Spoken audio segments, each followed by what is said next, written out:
Happy Thursday, everybody. Last Thursday of August. This has been the last longest month.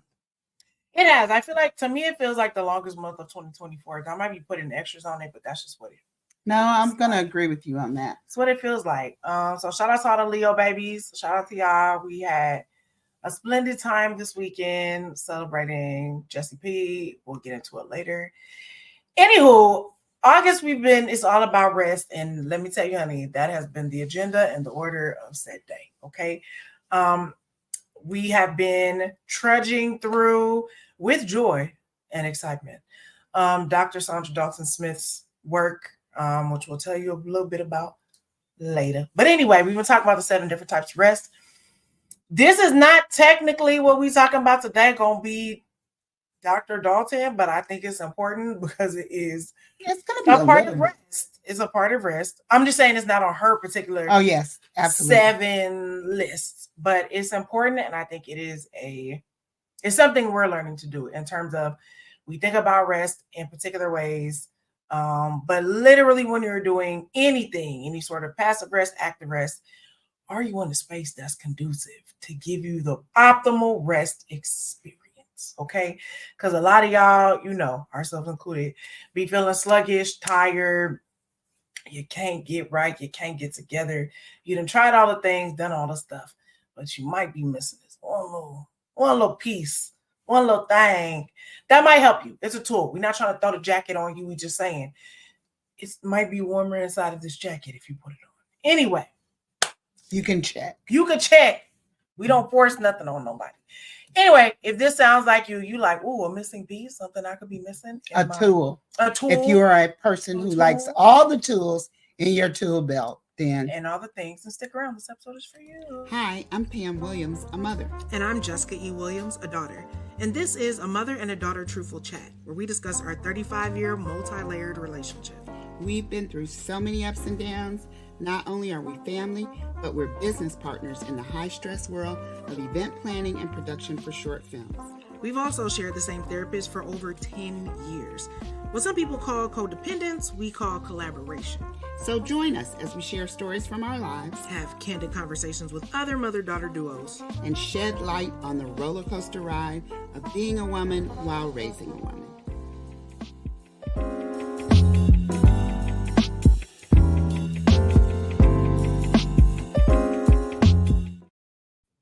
Y'all know what time it is.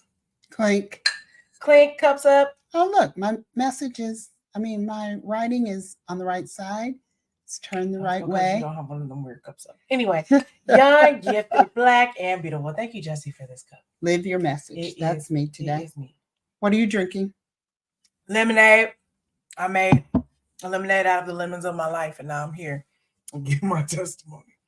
I am drinking tea, sweet tea. Sweet tea. Sweet tea, because it makes me feel like I might be in the South somewhere in the South where I like to be. Not there's a distinction. In somewhere South that is comfortable with my family at a family reunion kind of sweet tea. Shout out to all y'all at the family reunions. My other brother is at a family reunion. I think it's going well.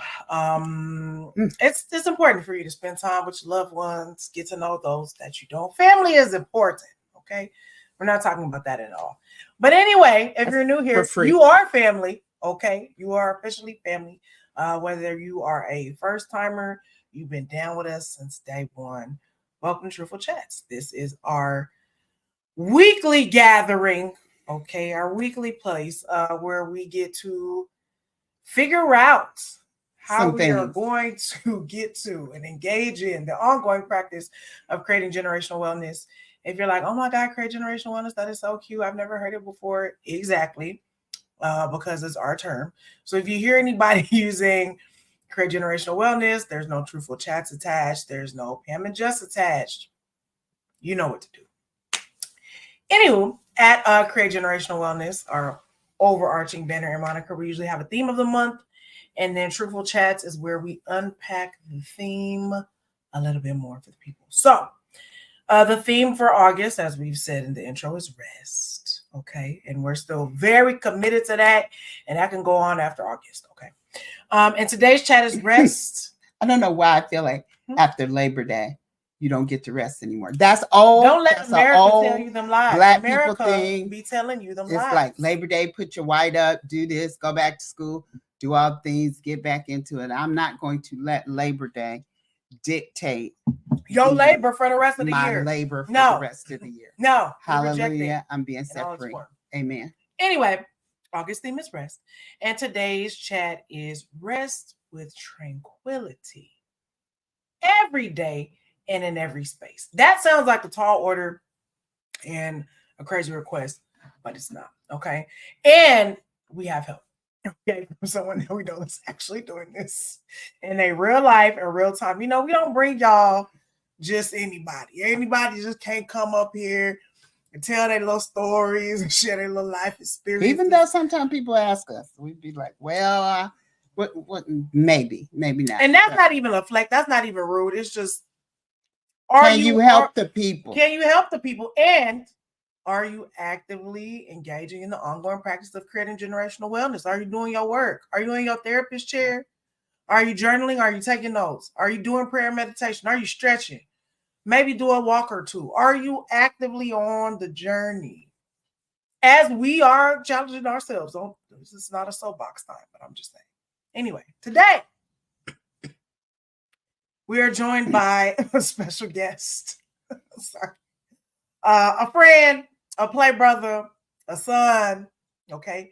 One half of, actually, let me throw this up real quick so I make sure we get all the credentials together. Nope, that's the wrong one.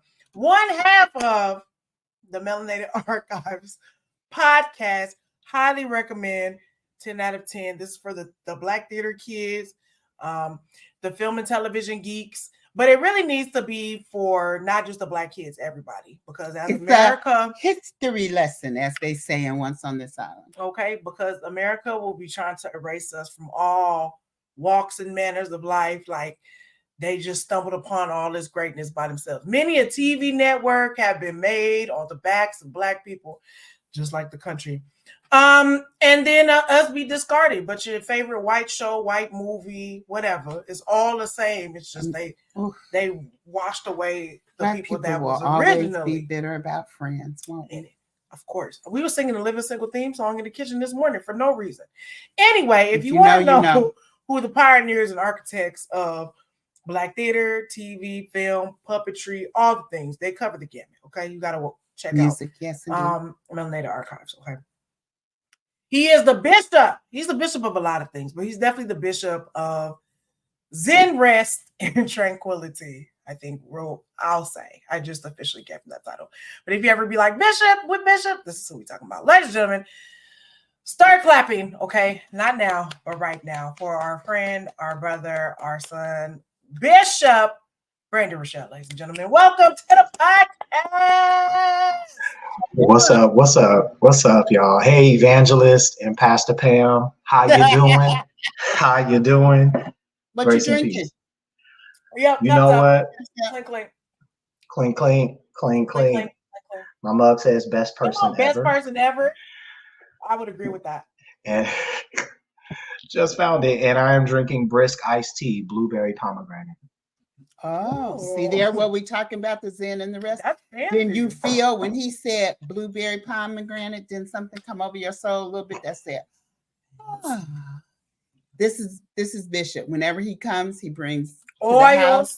He brings oils. An alabaster box. Napoli Naturals. He brings an apothecary all in the snacks. He brings things to soothe your throat, calm your soul, snacks that will bless you because he's all about that Zen. He's that. I appreciate y'all. At the end of the day. As Dr. Judy Kristen McAllister would say, like to do in the morning. Yes. Gently rest. Do you know I said that this weekend? I don't even think you was really there when I said it. Our friend. I think you did. I think you were at the house. It was our friend Jesse's birthday this weekend. Shout out to her. We did like a whole little excursion because we on our rest. We on our rest, our trips, our memory building, all the things. So we had a great beach day. It was all the things. But literally, I got up the next morning, and her and our other friend was outside, and I said, why are y'all sitting on the ground? I was going to the prayer and meditation room. I needed to get ready for the day. And they were like, because there's dew on all of the chairs and all the thing. I said, like the dew in the morning gently rests upon my heart. And they were like, and exactly. The song made sense. And I said, oh, the song, I knew about dew prior to this because I used to see it at school. But I was like the dew in the morning. And you set the atmosphere for us all weekend. You gave us all these R&B vibes. We tag team on praise and worship on Sundays. Like, we did a little thing. So it was a wonderful time. It was a wonderful time. We appreciate the invite. It was like super cool. This is what I needed. Yeah. Always. We all need the rest. Speaking of the rest, let's catch the people up, okay? If you're just joining us or you haven't been with us, or you have been with us and we just catching you up, okay? So we have been talking about rest as a theme all month, and Dr. Saundra Dalton Smith, this beautiful Black queen right here, because remember we told you the others like to, what was the word I used that you said was very kind? Co-opt instead of colonize. Co-opt Black thoughts and ideologies and say that they're their own, when in reality, someone usually of a melanated hue originated the idea, but somehow some amnesia happens where they just forgot that part. So anyway, if you hear anybody using the 7 types of rest, just like we just said, if you hear anybody using create generational wellness out of context, you know what to do. This is the Black woman that came up with that, okay? Physician, researcher, author, speaker, Dr. Saundra. Doctor, we all about the melanin degrees around here. Dr. Saundra Dalton Smith. Amen and amen. All right. So these are the 7 types of rest. Would you like me to run that? Sure, you can. All right. I just wanted us to get off the screen so people can see all the stuff. Good. So the 7 types of rest are physical, mental, sensory, creative, emotional, social, and spiritual. So for the month of August, we have talked about all the different rest in detail. I think the first week of August, we talked about sensory and creative rest. And then we talked about physical and social rest. And then we talked about mental and emotional rest. And then last week, we talked about spiritual rest, had its own week. And so this is Dr. Dalton's IG page. Okay. Go there. You can find out all about the 7 types of rest. You can find out where to connect with her. You can find out about her TED Talk. You can find out about her books. She has a wonderful bundle, rest and freedom bundle, the sacred rest, and then set free to live free. So that once you understand all the different kinds of rest, you can do that on a regular basis and get free, stay free, live free. Amen. Cool. Can we run these down one more time? Yes, indeed. Physical rest, sleep, and do restorative activities. Not just sleep, but restorative activities. For some people, that's restorative yoga. For some people, that's days at the beach. For some people, that's quiet music. Whatever it is that restores you in a physical way, that's physical rest, not just sleep. Mental, slow down, give your brain a break. Sensory, unplug from screens, the phones, the scrolling, the computers, the noise, the light, the things, right? All right. Yes. Stretch your hands toward the phone. All right. Creative. Appreciate the beauty of nature and the arts. Do something, we're going to let Bishop talk creative. About this because he's the king of going to a museum in the middle of the day. Listen, you're calling me back. Where are you? I'm just out. I'm out walking. I'm in downtown. I'm at the beach. I'm doing watercolors. I'm looking at art, whatever. I'm painting. So anyway, Bishop will take the creative rest. He's going to talk about that in a little bit more. Emotional. Absolutely. Take time to feel and express your feelings. I did this one this morning. I was in a class that I thought I wasn't going to even enjoy. Or I was like, I'm going to check this out. And if it gets on my nerve, I'm going to leave. Let me tell you something. Those people had me in my place of feeling and feeling all my feelings. And I was like, okay, that was some emotional rest. Somatic. I just had. So social, get solitude and or time alone with positive people. that you... I don't say and or, I say and. It's two different things. Yes. Just like in emotional, you got to take time to feel your feelings and then express your feelings. Social, you got to take time to be by yourself and time to be with positive. I want to keep reiterating that positive people. Okay. All right. And then spiritual, cultivate belonging, love, purpose, get in touch with your higher power. If that be the Lord Jesus Christ himself, then amen. If it's whoever else, always your spirit, God, and guru, amen. But for me and my house, anyhow, that is your spiritual rest. Amen. All right. So that is the re-tippity cap. Okay, on that. So we invited the great Bishop Brandon here because we talked a lot about spiritual rest. We talked about all the rest, but spiritual rest was the one that we talked about the most last week. And we got pretty extensive. We always tell you, go back, okay? Just go watch. Go back. We stockpiling. We just be stockpiling episodes for you whenever you need it. You might not need that right now, but you might need it a couple months from now. So anyway, go back. And we'll get into Brandon's whole backstory and all his things. But he's literally probably like the most zen. Like when he's like in your presence, you just like he always got the oils. He always be smelling good. Like he'd be like, what is that? It's eucalyptus. It's calming. I'm like, okay, like, yeah, like you just always feel like, whoo, okay.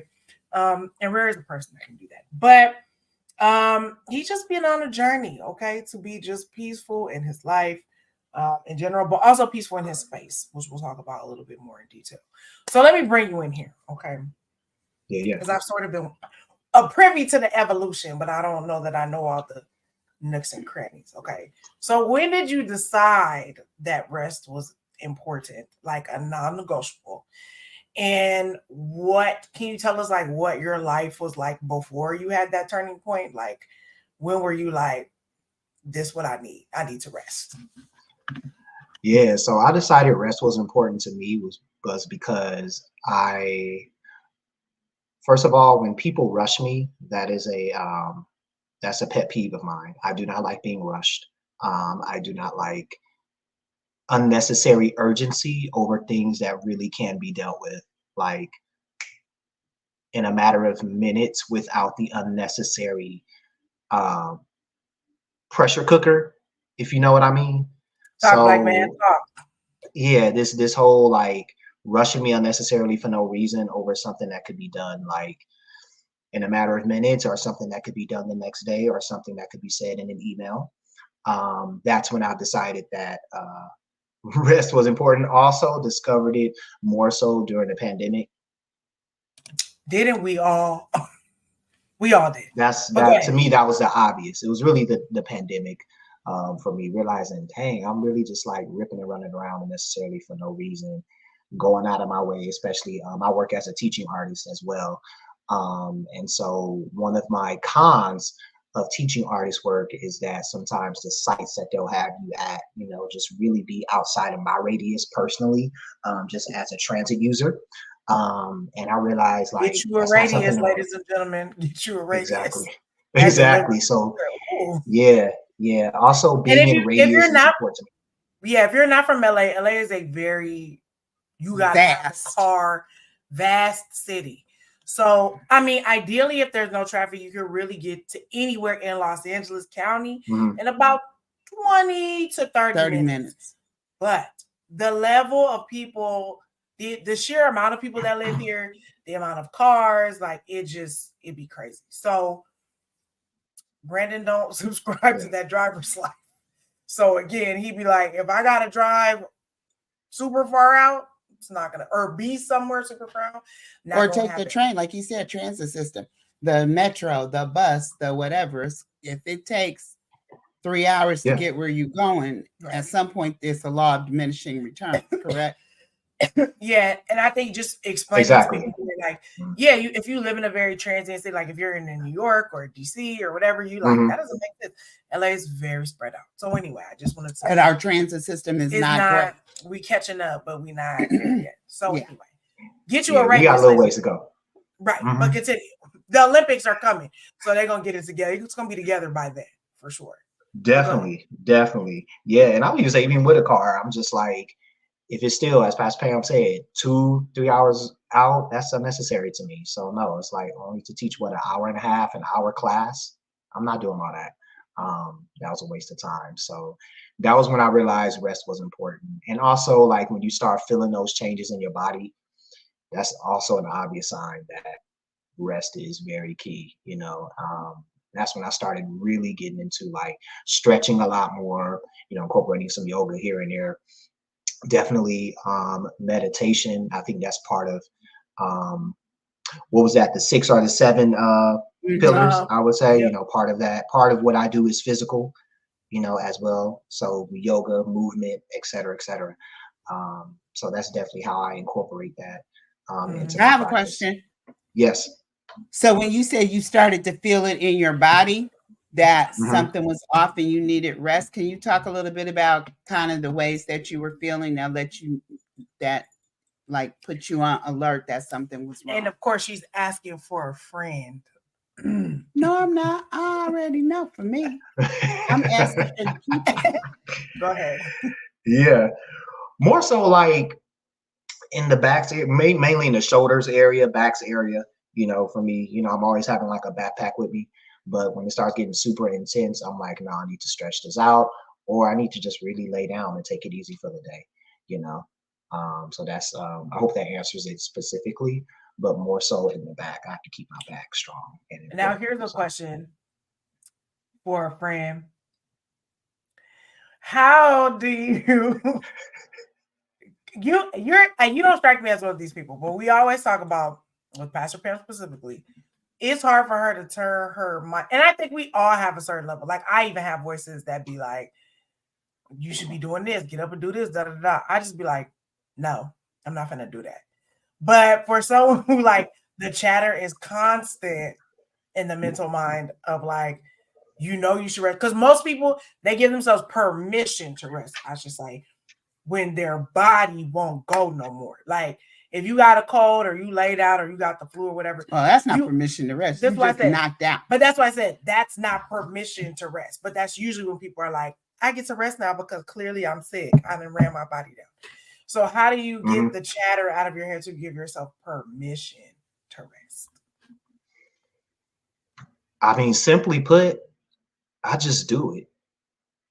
I hope that wasn't too basic. Like, I just make the choice up in my mind. Like, I'm just going to do it. I'm going to stay in, or I'm going to do something like the total, opposite of what I thought I was going to do today, or what I thought the task that I thought I was going to do for that day or that week or whatever. I'm just like, nah, change your plans, and I can be a little notorious for that as well. But I'm like, listen, if my body, my spirit ain't feeling it, permission. See, you just got to do it. No, you just, just do it. Okay. With rare explanation. Yeah. So here's the thing about those of us who have a hard time giving ourselves permission. You saw how she had rolled her eyes earlier, but now she's coming down to the altar. Now she's coming to the altar to give her hands raised. Is there one? Is there one? There is one. So for me, that always equates the reluctance to do it relates to the consequences of not doing it. Like, I'm finally getting to the point where I can see that if I rest, most of the time I work better. But it takes you a long time to get to the place where you understand I'm not going to be behind. I don't feel ashamed because I didn't do everything I said I was going to do. I don't feel that my inner monologue is not saying you're lazy, you didn't do this, you didn't do that. So it's kind of changing your mind to the place of, I am going to be better if I have a little rest or get some rest or whatever. And, for us baby boomers and those of us, it's definitely generational. Yeah, for those of us who were raised in that generation of you have to be twice as good and you this and that and whatever, there's always like this boulder that feels like it's coming up on behind you saying, you got to get this done. And I marvel at y'all being able to say, no, we don't. But it also is maddening for somebody a little bit sometimes from my generation. So how did y'all come to know that was how did y'all get to the place where you could say, I don't care, this is what we're going to do. This is how we're going to, you know what I'm asking. Yeah. Absolutely. Yeah. I think, I was really getting into Bishop Trisha Hershey's the Nat Ministry. Come on, Nat Ministry. A lot. And I do have her book, which I still need to finish and reread. But I think one of the concepts, especially on her tweets and her Instagram posts, that she'll say is like a lot of that hustle, grind mentality just really stems from really just white supremacy. Legit. And a lot of that stuff, it's really, grind, got to work triple as hard, twice as hard, this, that, the other. And it's like our ancestors and those who were before us have done all of that already. So it's like, why do we need to continue to take that on? In a way, why do we need to just kind of follow that and continue to take that on? So I think once I've started leaning into those kind of concepts a little bit more, that's when light bulbs started clicking for me. It's just like, okay, no, I don't want to work myself into oblivion. I don't want to work myself into an early grave like that. For me, I'm like, I know there's an older me that is dependent upon me right now. So it's like, okay, am I going to just continue to work and grind with no purpose, no fulfillment, and no joy and no love for what I do? I think one of the I think there's a Bible verse that stands out to me that says, find the joy in your labor, or something like that. So if I'm not finding the joy in what it is that I do, I'm not doing it, period. Talk, sir. Woo. And I think, even as I was listening to you talk, I feel like, Pam, I feel like some of it is a little bit rooted in scarcity mindset. I know we talk about that about money all the time. But when I was listening to you, I was like, but it's sort of a scarcity mindset around time. That there's just not going to be enough time to do said thing. And I think, especially as we've been hanging out, and doing stuff this summer, I just been I don't know, I think finding fuel in that joy. If I think about this weekend, I'm like, oh, I'm so filled with joy that whatever work I have to do, even if it irritates me to do it, I'm like, but I'm doing it out of a place of joy because I literally just came out of a joyful experience. So I can't not process into the work, right? So I think it's not an either or thing with time. It's not either I'm doing work or I'm having fun, and neither the two shall meet. It's just okay, if I'm utilizing my time to cultivate joy, I feel like this joy that I'm cultivating is going to show up in my work, and I have time to do both. And it's not one or the other. I don't have to sacrifice one or the other.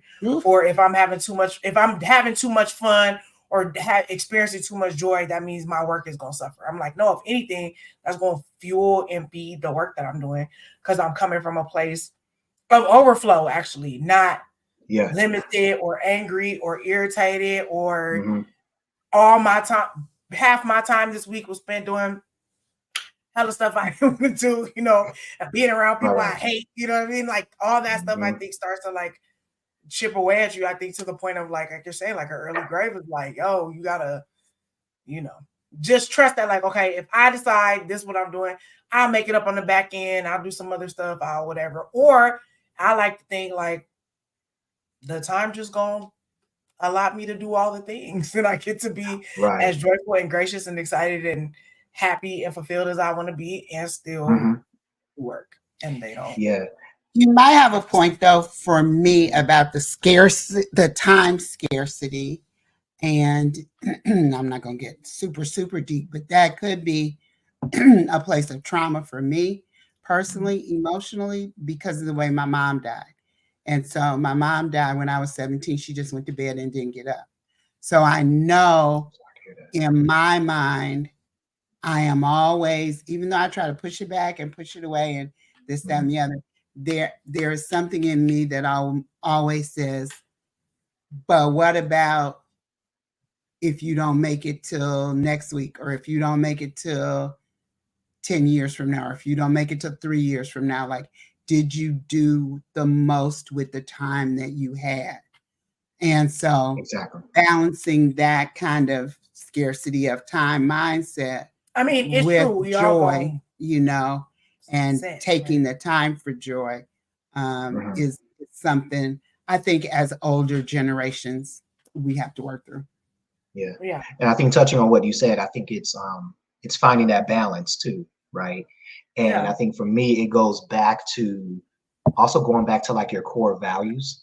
Like, what do I truly value in my life, my work, my relationships, et cetera, et cetera? Like, what are my top 3 to 5 values? Like, I know peace is a value of mine. I prioritize my peace. You will not disturb it. You will not disrupt it. So that means once I'm done with work, I'm done. Do not text me or call me after a certain hour with work-related stuff. You will not hear from me until the next day or 48 hours, depending on how I'm feeling. Especially if it's something very minute. So especially if it's something real minute / AKA petty. Don't bother me. Don't bother me with it. And I'm just coming from a particular place. Whereas like now those boundaries are like Jericho walls, like for real. Like, do not come at me with unnecessary tasks that could be solved very easily. So I think peace is something that I really value. So don't correct. You're absolutely right. Yeah.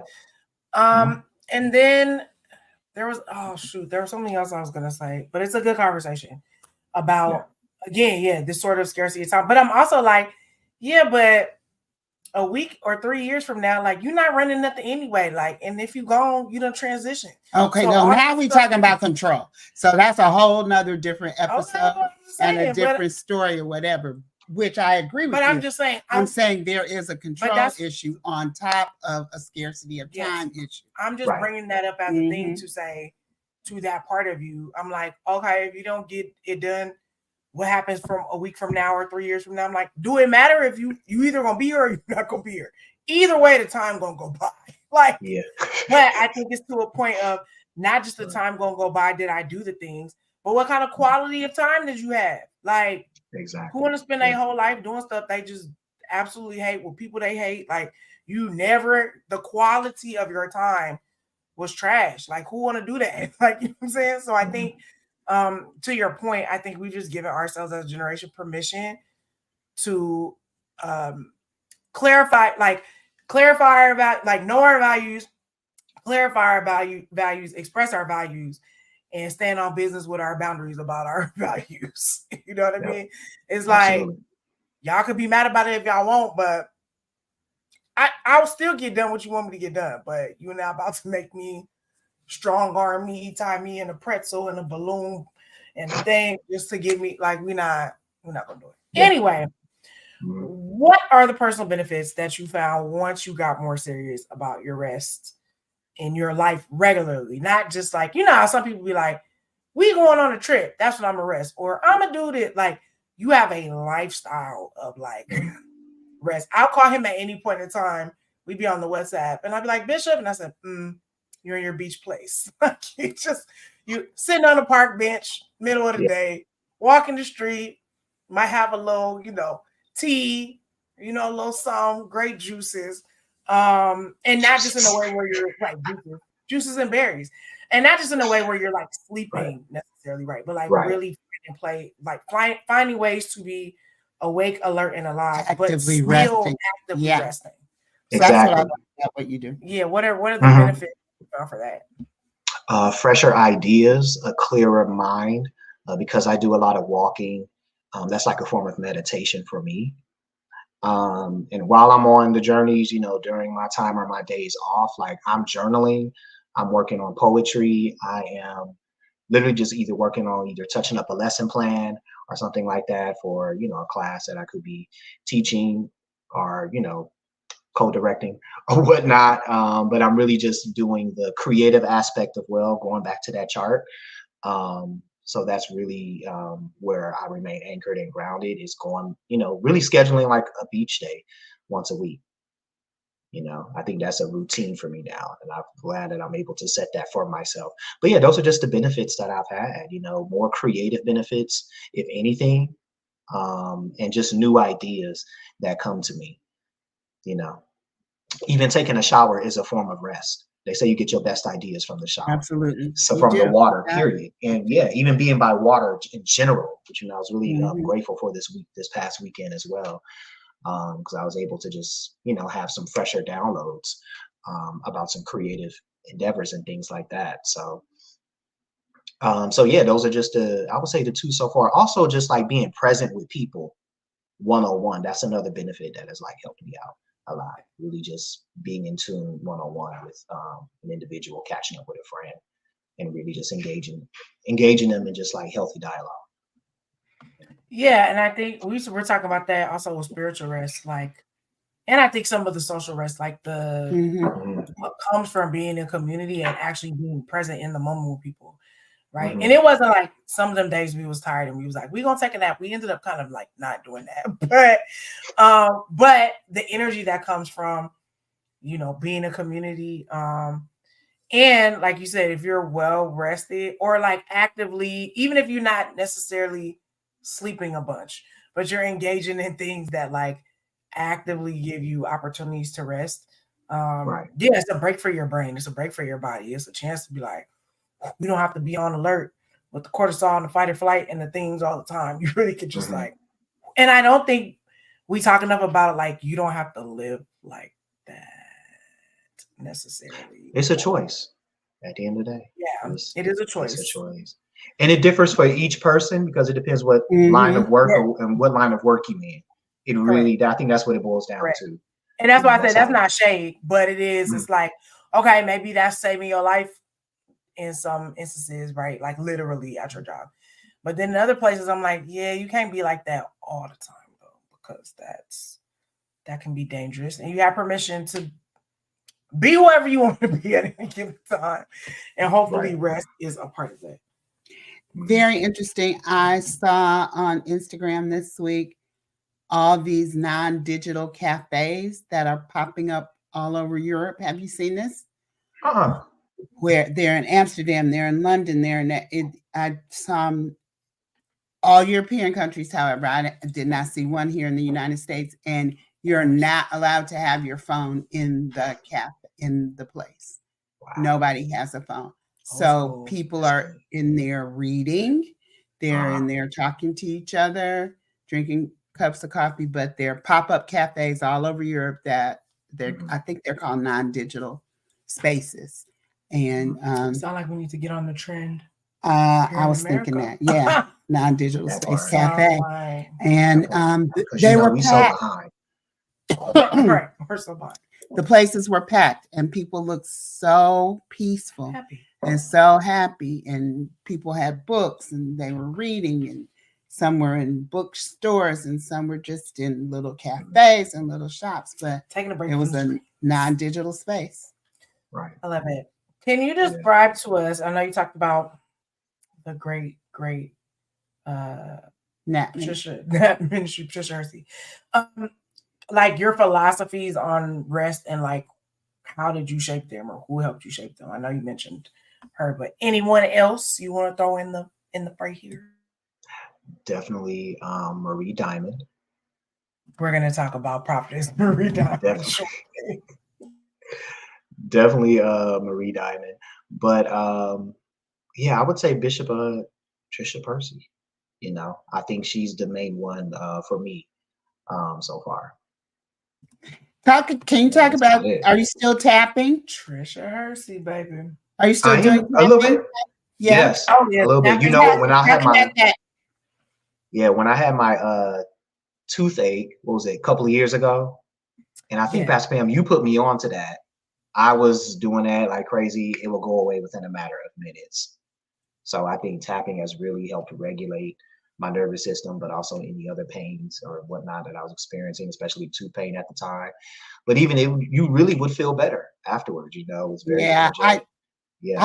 I should go back and start doing it a little bit. I was doing it during the pandemic, and then I kind of got away from it. But I bet you I probably need to go back. Because you be thinking your nervous system is straight, and you find out it's not. And tapping is very, like, literally, we're literally talking about tapping, especially for those who are listening, like tapping your brows, there's like meridian under your eyes, your meridian points. Like there are literal on the top of your lip, bridge of your nose, top of it, So there, and someone who does it is, I would say, someone who does it intensely. You really want to follow Mike Chang, official. I think you follow him, Pastor Pam. Mike Chang. He's all about the somatics. Yeah, he's all about like really working your body out, you know, and just tapping all over anywhere, just waking your body up. But no, tapping has definitely been beneficial for me. Yeah, there are meridian points on your body and places where you tap that will literally like make your nervous system calm down, you know, reduce your stress, your cortisol levels, like, and you get, that's free 99. You go on YouTube right now and type in tapping, and they'll find you a little practice. It's very simple. Box breathing. I mean, pick a thing. Really, it's just these again tools, as we've been saying, that you have in your bag, okay, of emotional and mental health tips and tricks. Okay, like so you said, they're all free. And they're like you said, they're all free. Yoga as well, free. Free 99, kids. Okay, so we already bought up Prophetess Marie Diamond. So this is sort of like our new favorite type of rest. We're throwing this into the mix, okay? This ain't Dr. Dalton, but if we had to do like, this is our number 8 at Great Generational Wellness, okay? And we're going to call this one environmental rest, all right? We add that into the phrase. Environmental rest, okay? And you mentioned the ancient art of feng shui, okay? And we've all like heard of feng shui before, I think, like in some, hopefully it's not from people that still be saying Oriental. Please stop saying that. I'm here as a representative for the millennial generation. Some of y'all still be out here saying Oriental, and it's not okay. So anyway, I just had we're all learning here. Anyway. Well, y'all need to tell the rug people. Stop calling them Oriental rugs. Call it something. Like it ain't else. Come on, dog. Tell the rug people. Don't say the old word. Just don't say the old word, y'all. Anywho, feng shui is an ancient Far East tradition. Okay. And so we had heard about it before, but we kind of like all of us as a family got a little more invested, I would say, when this happened. Oh, wait, hold on. Let me do it. When this happened. Okay. So if you look down here, this is Feng Shui Your Life with Marie Diamond, currently on Tubi. I know we all have various and sundry ways that we feel about Tubi, but that's not really the point. Okay? The point is that we all started like sort of talking more and more about Feng Shui because my sister is on season 1, episode 1, Winter's Wonderland. We're not going to show it because I'm not trying to get sued by nobody for copyright infringement, but this is the page. So you can go on Tubi right now and just ask for Feng Shui Your Life with Marie Diamond, tell Siri, Alexa, whoever. And the first episode is my sister. Okay.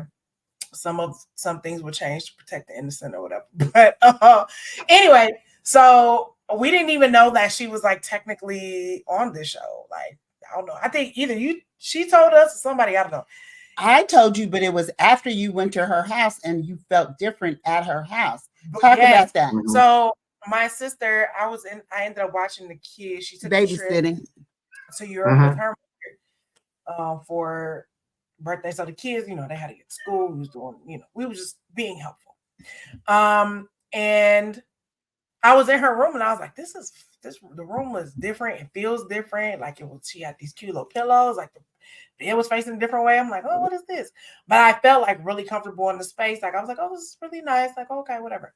Had no idea that Marie Diamond had been to her house at all to do any of the things with her.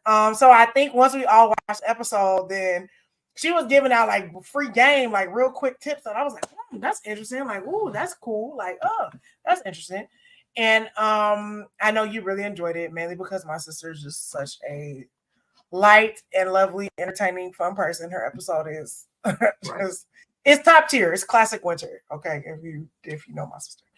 But anyway, how did that sort of like spark your like what happened in the episode that you was like, oh, this is interesting? Or had you already been into feng shui before this? Yeah, so I've been in a little bit of the feng shui before this. Again, this was like during the pandemic, but it was more like a different style of feng shui. It was more like a westernized version of it, sort of that fast food version, with the Bible map and all that other stuff. And it was all right to me. It was all right. But when I discovered this one on Instagram, and I shot you the link, and I think I voice noted you too. I was like, yo, your sister is on this show called Feng Shui Your Life too. And I was like, wait, is that Winter? What's up? And so I watched that episode and was just like super stoked for it, and the way Marie was able to kind of just break it down easy in a way that's personalized for you, because she comes from that traditional system of feng shui, which is like the compass school, I believe, where it is personalized based off your birth date, and your personal directions go from there. You're able to activate it from there. So I think that's how that's helped me a lot, was the way it was able to be break down in a more easier, digestible way. She made it accessible for the people. Yeah, very accessible. Presenting it in a way that feels like it's for some people and not for everybody, and like that whole thing. Exactly. And she recognizes that, she's a guest of the culture, Very important. This goes back to the co-oping of the cultures that we was talking about earlier. Okay. Yeah. There's a way to come correct, and there's also a way to come incorrect. But shout out to Marie Diamond for coming the right way. Okay. So the literal translation of feng shui is wind and water. So it's wind and water, and it's about harmonizing your own environment, like you said, your personal environment with the natural world. So it's been around for thousands of years, but there's a number of reasons. I just want to reiterate that. Thousands of years. Why it's really important. It instantly, when it's done right, you instantly can feel the calm and energize and be inspired. And it can boost your productivity, and it can improve your relationships and enhance your overall being and attract abundance and success, which I hope you will talk about, because I know that happened for you in some way. So there are 5 elements: wood, fire, earth, metal, and water. And each element has its own kind of energy and characteristics. So wood is for growth and vitality, fire is for passion and energy, earth, stability and nourishment, metal, clarity and precision, and water is for flow and abundance. So when you balance all these elements in your space together, even in your house, you can look around and say, do I have wood? Do I have metal? Do I have earth? Do I have water? Like, what represents that in my house? Because that can help promote the flow of the feng shui. Yeah. Even in the house we were in this weekend, like, remember you would be in the room. Marie Diamond has a feng shui app. So, and it's free. And it's free 99. Just put in Marie Diamond in your little app store, and it'll come up. So literally, Brandon would be in a room and he would be like, let me put on the compass, you know what I mean, and see where everything is. And even like a lot of the spaces in the house, you could tell like just the energy in it. We were like, oh yeah, they definitely have feng shui this situation out. Which is nice. So I want to add to a little bit of that, if I can. To the definition. Not a definition, but more so like debunking something really quick, is that you do like all of us in the world collectively, like we do feng shui regardless of what your religious or your belief system is. It really supports your beliefs. It really supports your religious. It really supports your personal beliefs. It's not a belief system. It's not a religion in and of itself. Like, it's something that can coexist with what you already believe in. So it's not, so for those out there like, it's demonic, I don't know about all that. But see, you wonder why you ain't getting no sleep, you ain't getting no rest, you ain't getting no peace, you ain't getting no love, because you got too much junk in your house. Let's start there. I'm gonna show off tonight.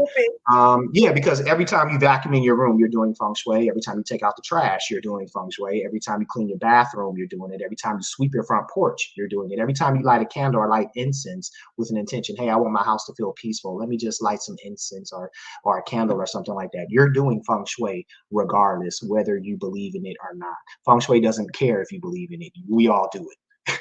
I just want to put that out there. The effect of it. Mm-hmm. Bishop, are y'all gonna give y'all life? Bishop is preaching. So you were already into it. Thank you for that, because that's what I was about to say. How we gonna tell the people like this is not something Satan concocted and came? I said thousands of years, thousands. Okay, thousands of years. Yeah, that people have been doing. So don't act brand new. So like, what are the things that you are now practicing? Like, what were you like maybe doing before? You were like, oh, I kind of know, like, but now you're like, okay, I've been doing this. I know we've talked a few about it a little bit between us, but let the people know what you've been doing. Yeah, I think once I found out my personal directions, your 4 good directions, that was the game changer for me. So knowing where my success direction was, immediately looked in that corner in my room, got rid of it, cleaned it, judged it up, everything.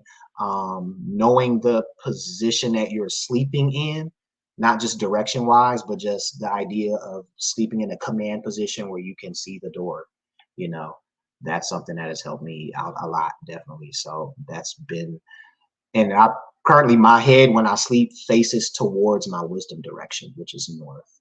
And I've noticed that I've been just getting more, just again, creative ideas in terms of like lesson planning and how I can, just wisdom for life. Like, okay, maybe I need to settle down in this area. Maybe I need to do this a little bit more, this, that, creative ideas have been coming to me. So, that's something that has been working for me. And also decluttering, like,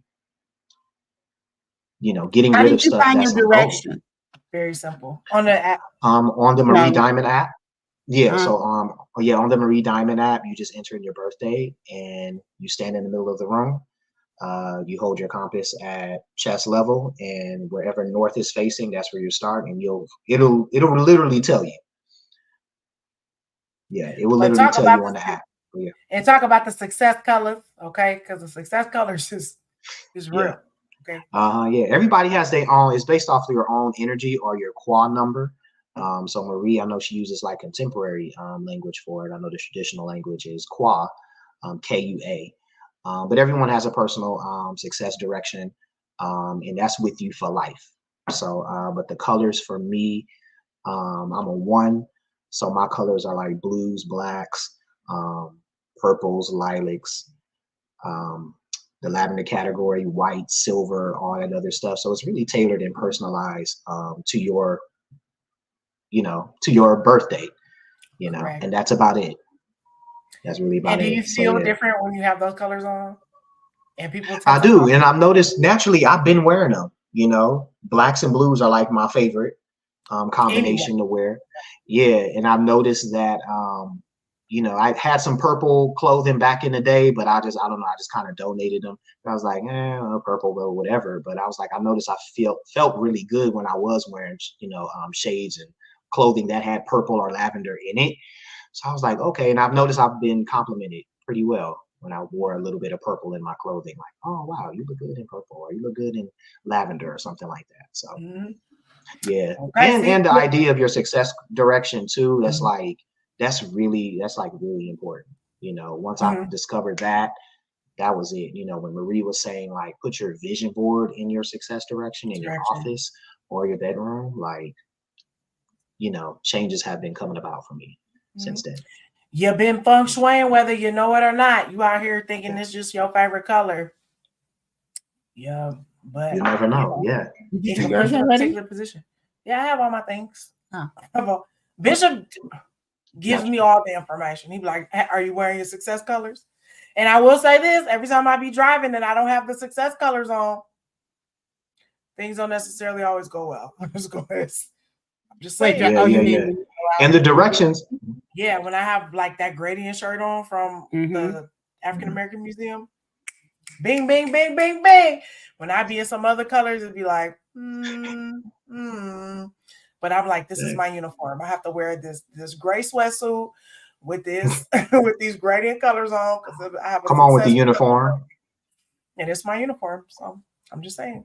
I love what you said about decluttering. I know that's hold on. Yes, almost. Go ahead. And I was gonna say the directions also apply like geographically as well. So not just within your space, but also like map wise, you know.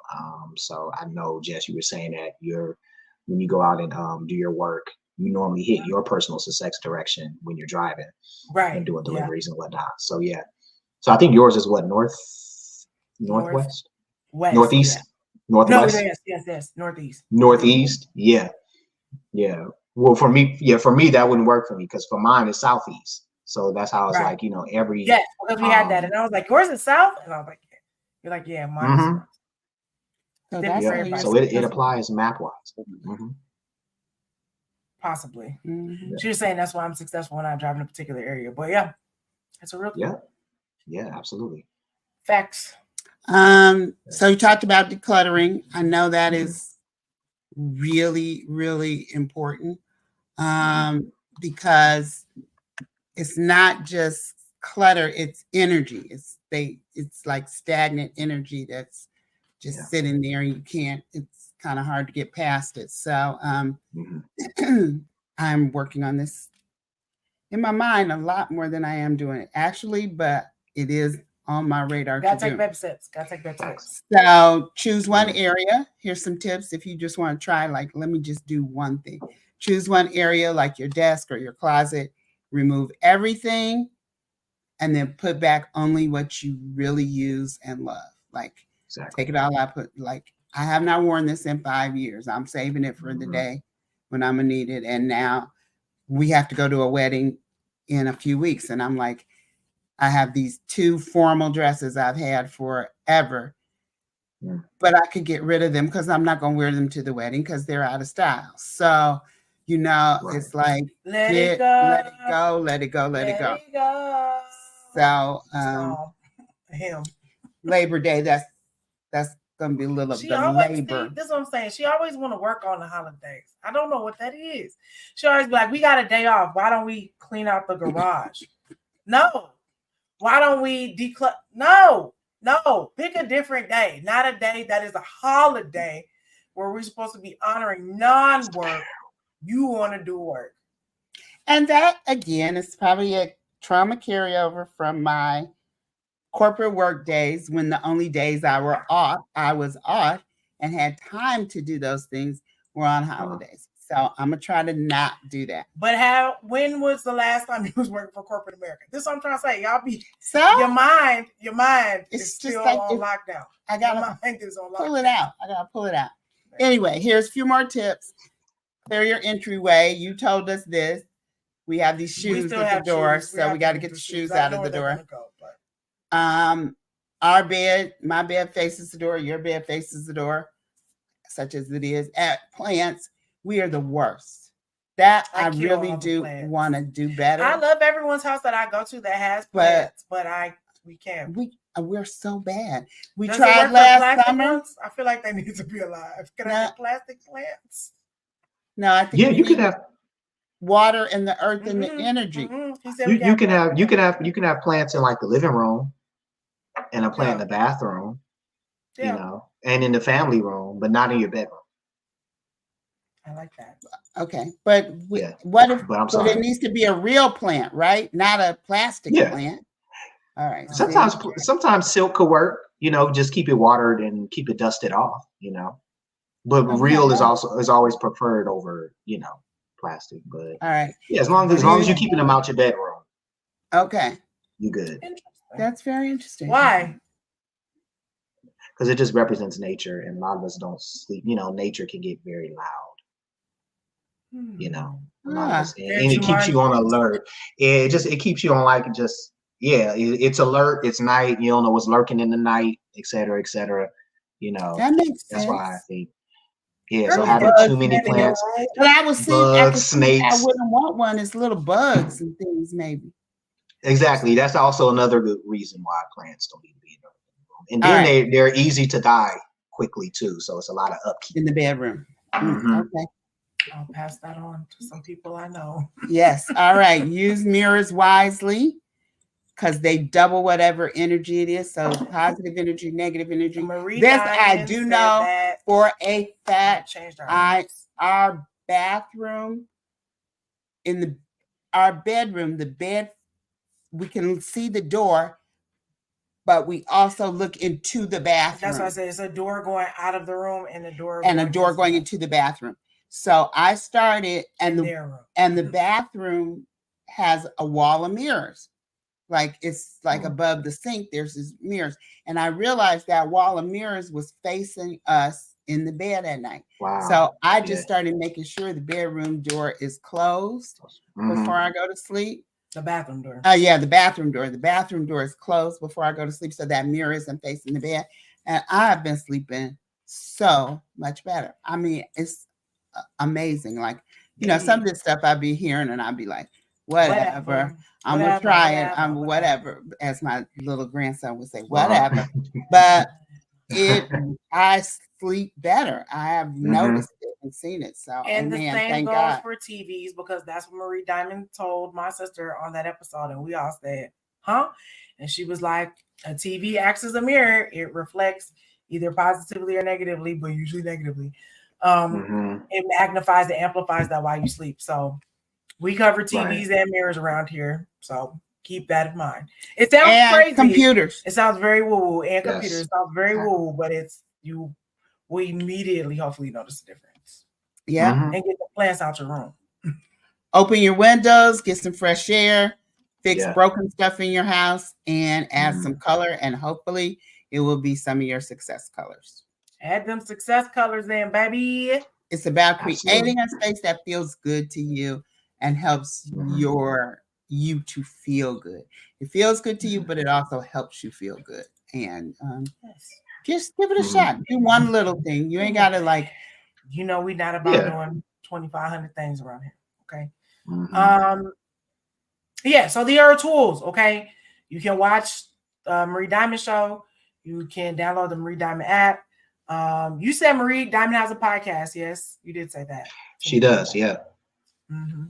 Yeah. And y'all can also go down the rabbit hole of just YouTube or Spotify interviews that she does, because she gives a lot of cool free game as well. Great game. So, okay. So let's talk about a lot of things. Let's scale it back. Okay. I am a complete novice to feng shui. I don't know nothing about it. I'm highly skeptical. I don't know what it is. It sounds crazy to me. I'm not sure. Can you tell our viewers and our listeners, what is the most bare basic thing they can do to test the waters? Just one thing to test the waters to see if this actually holds weight and holds merit in their lives that you would suggest. Declutter. Well, that's it. Declutter. Period. Get rid of your ish. Yeah, get rid of your ish. Get rid of all of it. Also, that's also digital decluttering as well. Oh, talk about that a little more. Emails from 2007, 8, 2016, 2018. Delete it. Get rid of it. Clean it up. Clean up your Word docs, your files, everything. Just fresh. Start fresh. Start with your rooms too. Declutter your bed. Yeah, declutter your bedroom. And then again, like y'all said, this is a one step at a time. So look at it as a creative project too. What do you want to call in? And really look at your home through the eyes of God. If God was walking in your house, would he be pleased? With what you got, how you got it arranged, or this, that, and the other. Is it clean? Cleanliness is next to godliness. That's what they say. But so I would start there. Just declutter, vacuum, mop, get rid of clothes, get rid of things as Pastor Pam mentioned earlier, get rid of things you don't need, literally, donate, literally go to the Goodwill, and donate your stuff. Yeah, where toes are stepped on. It's fine. That's good. Listen, and I think it's about sort of like we were talking about scarcity mindset earlier, but I think it is a thing of like learning to let go. You know what I mean? Like you don't need all the things. I know it feels like you're gonna die. We all like to talk about the hoarders people, but there's some things that we can all just push out of our lives, let go, because you make space for new stuff, which I think is also like the positive flip side of if there is more space open, then you have more space to receive. Exactly. And you deserve to be in a space that is comfortable, that is calming, that is restful. Like life outside your house is already crazy enough. You don't want to have to step over things or trip on stuff, or you know what I mean, when you're trying to like actually come down and de-stress and decompress from the day. So having a space that solidifies that energy that you deserve, okay? Right. Because you out here fighting all the things that there is to fight out in the world is full of craziness. So you should have a space that promotes rest and then energy for you at all times because you deserve it. And a lot of that hoarding stuff too, it's going to affect you like physically as well. And it's going to manifest itself physically. Heart problems, back problems, it could, cancer, because you have stuff that's really is not really cleaned and stuff that's not really taken care of properly. So it's like it can result in a whole bunch of like crazy health problems if that's not together. So like really, that's why I really lead with decluttering first and foremost.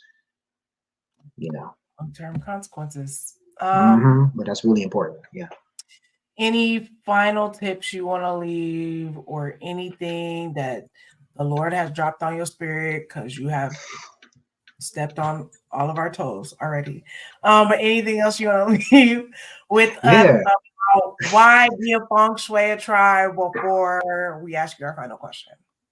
Yeah. Y'all don't have to say amen, just say ouch. If y'all don't put it in the chat or whatnot, you really don't. You can just say ouch, because it's real.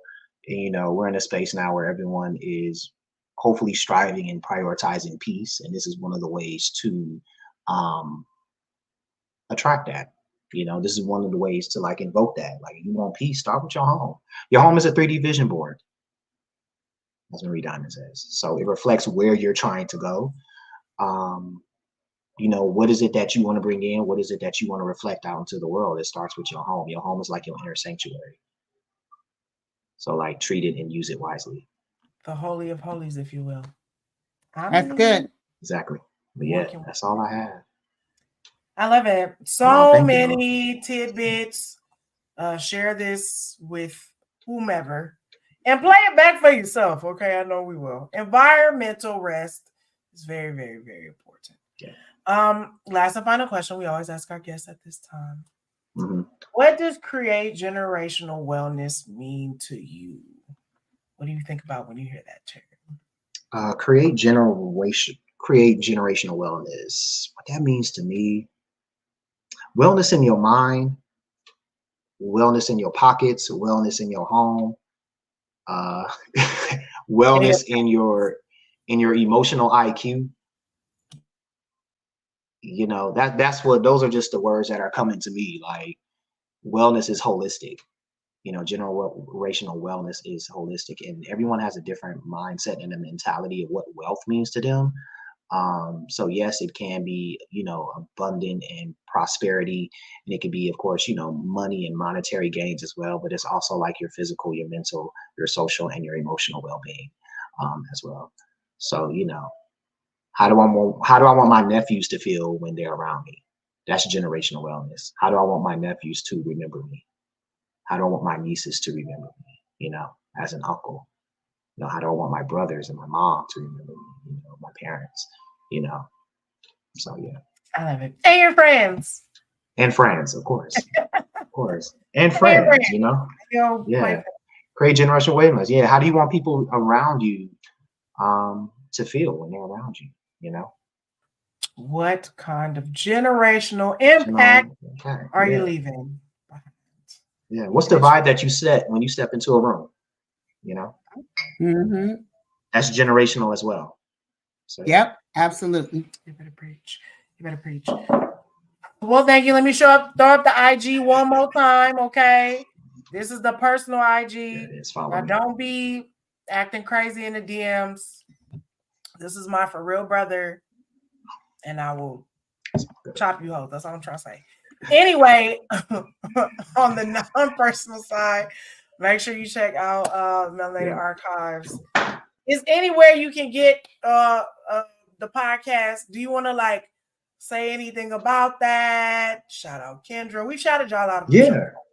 No, we appreciate it. No, thank y'all. For those of us that do follow us, we appreciate it. If you haven't, please check it out. It's really cool.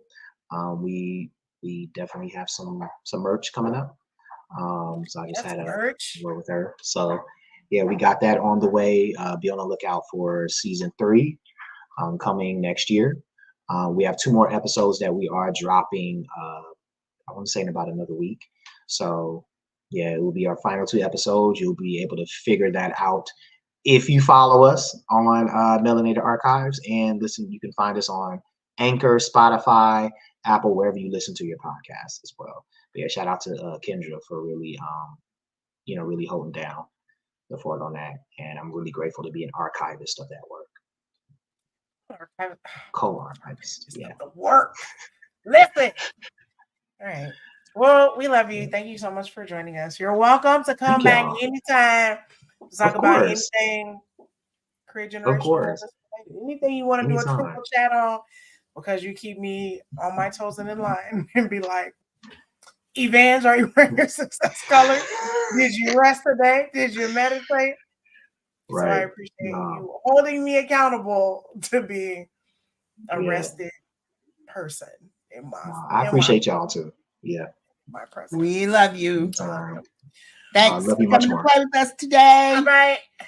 Thank you. It's been a pleasure. Love you. Hang around for a minute. We'll be back. Okay. So that was great. Hopefully you guys are feeling it. You're feeling the love. The zen. You're feeling the zen, the energy. But you also feel the ouches, okay? Because Bishop just comes for you like that sometimes. You be like, oh, clutch pearls, okay? You're talking to me. You're talking to me in the back. Anywho, thank you, Brandon, for coming through and bringing just your beautiful light and your amazing stuff. Like I said, that's my real friend in my real life, okay? We don't be doing no tying up August for us. Fake friends. I couldn't think of anyone better to round out the rest. September is upon us next Sunday. Can you believe it? This Sunday. Okay, fine. This Sunday. We're coming into a fall of things unknown, but we'll all be together. That's what we do know. And we will continue to have topics to talk through and sift through as we be about this Create Generational Wellness life. And we on a Truthful Chat, okay? We here every Thursday with you. We don't know what we're talking about. We're not even going to try to pretend like we do. But whatever we talking about, you ain't going to know. If you are not subscribed on the YouTube, following us on IG, Facebook, fan base, all the things.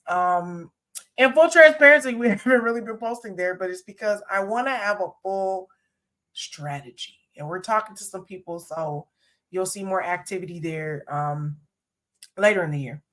But yeah, I just want to make sure that that's. But for now, we're here live every Thursday on the YouTube. If you want us to be back on the Facebook, got to like the page, okay? Facebook then came up with a rule. You got to have 100 people that like the page for you to be able to stream directly from that. So, yeah, we keep trying to just direct everybody to the YouTube page, and hopefully I'll be able to repost some episodes on there. But we're always on the YouTube. You can always find us here. And for those of y'all listening to us in the auditory universe, thank you so much. We love you. Spotify, Apple Music, Amazon, all the things. We appreciate you being here, joining us. Please rate, review, tell a friend to tell a friend, and we will see y'all next week. We love you so much.